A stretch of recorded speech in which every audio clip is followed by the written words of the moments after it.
Hello friends, welcome back to my YouTube channel girls power ഡയറീസിലേക്ക് എല്ലാ കൂട്ടുകാർക്കും സ്വാഗതം.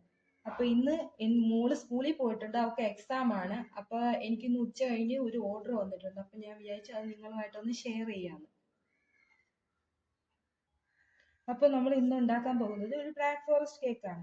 അപ്പോൾ അതിന്റെ ബേസ് മുതൽ നമ്മൾ അതിന്റെ ക്രീമിംഗ് വരെയുള്ള ഐസിങ് വരെയുള്ള എല്ലാ പാർട്ടും നമ്മൾ ഇതിൽ ഉൾപ്പെടുത്തിയിട്ടുണ്ട്. അപ്പോൾ എല്ലാവരും കാണുക, ലൈക്ക് ചെയ്യുക, ഷെയർ ചെയ്യുക. അപ്പോൾ നമുക്ക് 1 കിലോ ബ്ലാക്ക് ഫോറസ്റ്റ് കേക്കാണ് നമ്മളിവിടെ ചെയ്യാൻ പോകുന്നത്. അതിനാവശ്യമായിട്ടുള്ള 250 ml ഒരു കപ്പിൽ 1 കപ്പ് മൈദ ഇവിടെ എടുത്തു വെച്ചിട്ടുണ്ട്. പിന്നെ നമുക്ക് ബേക്കിംഗ് പൗഡർ ആവശ്യമായിട്ടുണ്ട്. പിന്നെ നമുക്ക് കോൺഫ്ലവർ ആവശ്യമായിട്ടുണ്ട്. പിന്നെ നമുക്ക് മെയിൻ ആയിട്ടുള്ള സാധനം എന്ന് പറഞ്ഞാൽ കൊക്കോ പൗഡർ ആണ്. നമുക്കിവിടെ ഡാർക്ക് കൊക്കോ പൗഡർ ആണ് എടുത്തു വെച്ചിരിക്കുന്നത്. പിന്നെ സൺഫ്ലവർ ഓയിലാണ് എടുത്ത് വെച്ചിരിക്കുന്നത്. 4 എഗ്ഗ്. ഇത്രയാണ് ആവശ്യമായിട്ടുള്ള സാധനങ്ങൾ. അപ്പൊ നമുക്ക് കേക്ക് ഉണ്ടാക്കാൻ തുടങ്ങിയാലോ. നമുക്ക് മെയിൻ ആയിട്ട് വേണ്ടുന്ന സാധനം എന്ന് പറഞ്ഞാൽ മൈദ 250 ml 1 കപ്പ് മൈദ എടുത്തു വെച്ചിട്ടുണ്ട്.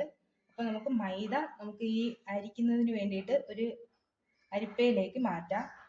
അതിലേക്ക് നമുക്ക്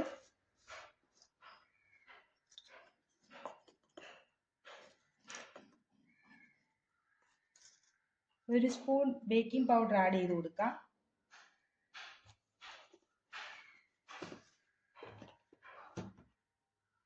ഇതിലേക്ക് നമുക്ക് കൊക്കോ പൗഡർ ആഡ് ചെയ്ത് കൊടുക്കാം. 3 ടേബിൾ സ്പൂൺ കൊക്കോ പൗഡർ ആണ് ഇവിടെ ആഡ് ചെയ്ത് കൊടുക്കുന്നത്.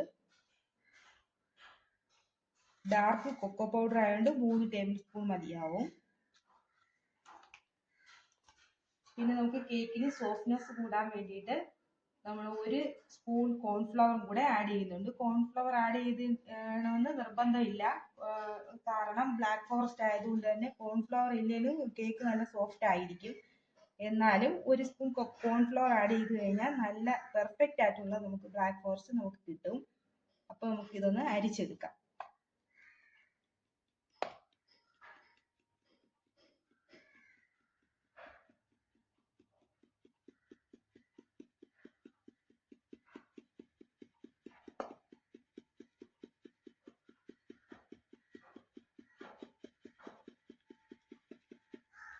കട്ടകളൊന്നും ഇല്ലാതെ നന്നായിട്ട് വരാൻ വേണ്ടിയിട്ടാണ് ഇങ്ങനെ അരിച്ചെടുക്കുന്നത്. നമുക്ക് 3 തവണ ഇങ്ങനെ നന്നായിട്ട് അരിച്ചെടുക്കാം. അപ്പൊ നമ്മൾ 3 തവണ നന്നായിട്ട് അരിച്ചെടുത്ത മൈദയുടെ മിക്സ് ആണിത്. ഇനി നമുക്ക് എഗ്ഗ് ബീറ്റ് ചെയ്യാനായിട്ടുള്ള എഗ്ഗ് പൊട്ടിച്ചെടുക്കാം.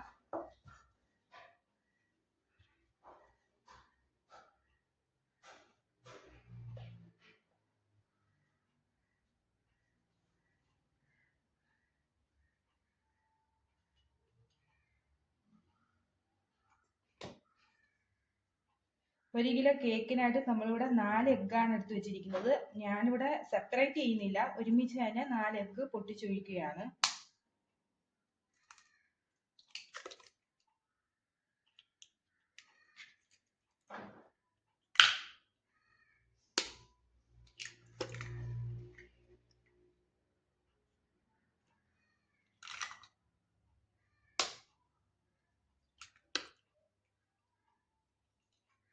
റൂം ടെമ്പറേച്ചറിലുള്ള എഗ്ഗ് എടുക്കാൻ വേണ്ടിയിട്ട് ശ്രദ്ധിക്കണം.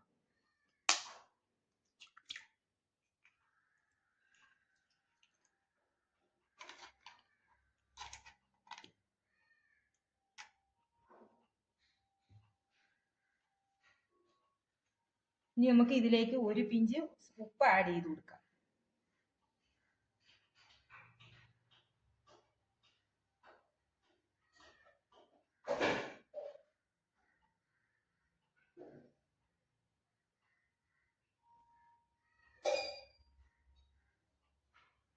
അപ്പൊ ഇതിലേക്ക് 1 പിഞ്ച് ഉപ്പ് ആഡ് ചെയ്ത് കൊടുത്തിട്ടുണ്ട്.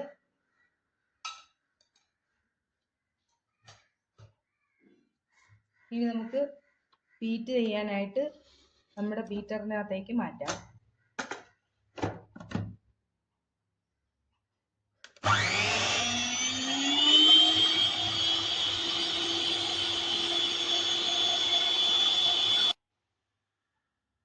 അപ്പം ബീറ്റ് ചെയ്യാൻ വെച്ചിരിക്കുന്ന എഗ്ഗ് ഒന്ന് പതഞ്ഞു വരുമ്പോഴത്തേക്ക് അതിലേക്ക് 1/2 കപ്പ് പഞ്ചസാര ആഡ് ചെയ്ത് കൊടുക്കാം. കുറച്ച് കുറച്ചായിട്ട് ആഡ് ചെയ്തിട്ട് ബീറ്റ് ചെയ്തെടുക്കാം.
ഇപ്പോൾ നമ്മുടെ എഗ്ഗും ഷുഗറും കൂടെ ചേർത്തിട്ടുള്ളത് മിക്സ് നന്നായിട്ട് ഇവിടെ ബീറ്റായി വന്നിട്ടുണ്ട്. ഇനി നമുക്ക് അതിലേക്ക് മൈദയുടെ മിശ്രിതം കുറച്ച് കുറച്ചായിട്ട് ആഡ് ചെയ്ത് കൊടുക്കാം.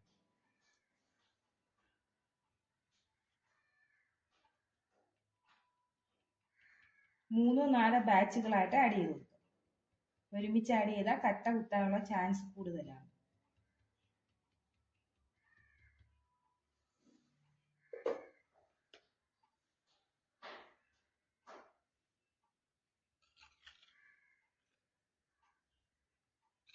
വളരെ സാവകാശം നമുക്ക് പെതുക്കെ ഇങ്ങനെ ഇളക്കി മിക്സ് ചെയ്ത് കൊടുക്കാം.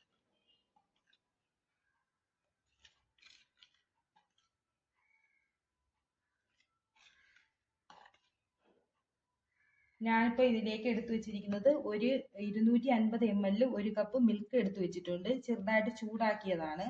ഇതിലേക്ക് കുറേശ്ശെ ആഡ് ചെയ്ത് കൊടുക്കാം.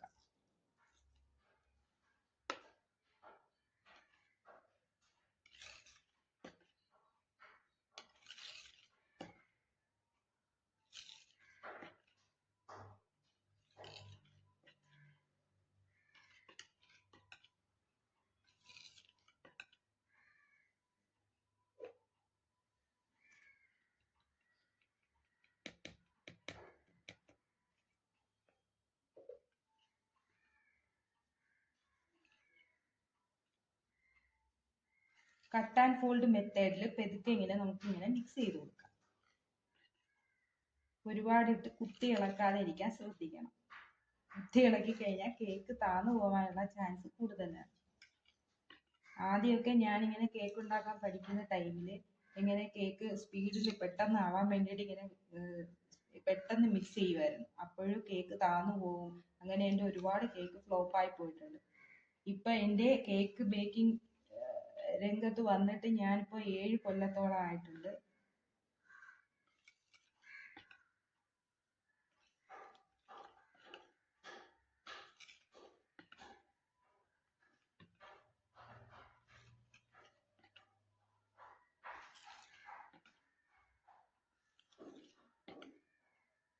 കുറച്ച് കുറച്ച് മിൽക്കും കൂടെ ആഡ് ചെയ്തു.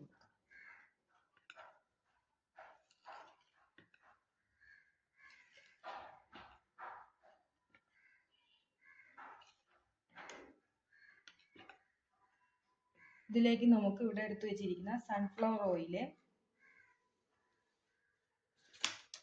നമുക്കൊരു 3 സ്പൂൺ ആഡ് ചെയ്ത് കൊടുക്കാം. 3-4 ആഡ് ചെയ്ത് കൊടുക്കാം. ഇത് ചെറിയ സ്പൂൺ ആയതുകൊണ്ട് ഇതിൽ 4 സ്പൂൺ ആഡ് ചെയ്ത് കൊടുക്കാം.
ഈ കേക്കിന്റെ ബാറ്ററിലേക്ക് നമുക്ക് ഒരടപ്പ് വാനില എസൻസ് കൂടെ ആഡ് ചെയ്ത് കൊടുക്കാം. മുട്ടയുടെ സ്മെല്ലൊന്നും ഉണ്ടാകാതിരിക്കാൻ വേണ്ടിയിട്ടാണേ. ഇനി നമുക്ക് ബാറ്റർ കേക്കിന്റെ ട്രേയിലേക്ക് മാറ്റാം.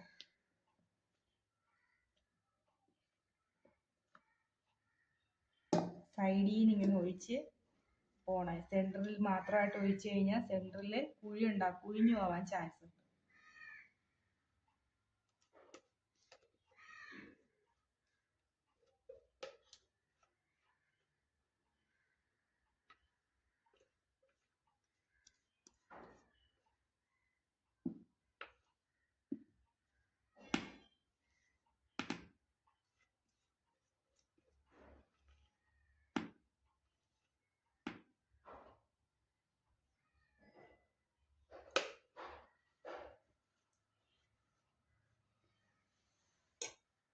ഇനി നമുക്കൊരു സ്പൂണോ ഒരു ഫോർക്കോ വല്ലതും ഉപയോഗിച്ച് പെതുക്കെ ഇങ്ങനെ ജസ്റ്റ് എയർ ബബിൾസ് ഒന്നും ഉണ്ടാവാതിരിക്കാൻ വേണ്ടി.